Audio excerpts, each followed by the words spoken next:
Prostate cancer is the most prevalent cancer among men, and now a government-funded review is underway into how the disease can be picked up sooner.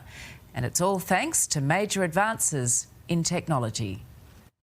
Little Alfie has brought much-needed joy to Will McDonald's life. Consumed in recent years by gruelling treatments for advanced prostate cancer, Alfie's arrival a true blessing. We started trying to have Alfie after I was diagnosed with prostate cancer, so we had to go through IVF, and we did 5 pretty tough rounds of IVF. The Adelaide newsreader's cancer was picked up nearly 3 years ago after a niggling hip injury. The reason that I was having this hip injury is because the bone was essentially being eaten away by prostate cancer. Will's dad was diagnosed with prostate cancer only 6 months earlier. I didn't quite understand the risk that family history poses. A review of the guidelines will look at improving testing for those with a strong family history.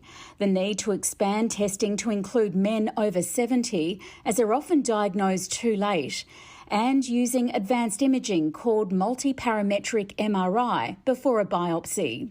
It follows concerns existing guidelines are confusing and doesn't take into account changes to technology. A steering committee has now been appointed to ensure that the review of the guidelines is evidence-based, it's thorough, and it delivers on our hopes.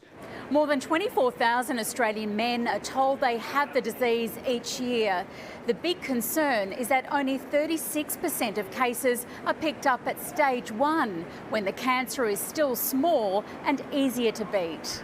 A UK government advisory committee is also looking at a major revamp. They are also talking about reviewing PSA testing guidelines to actually report back on whether a population-based screening program is feasible. I've no doubt that it will help younger men avoid ending up in a really dire situation, essentially like the one I'm in. Gabriella Rogers, 9 News.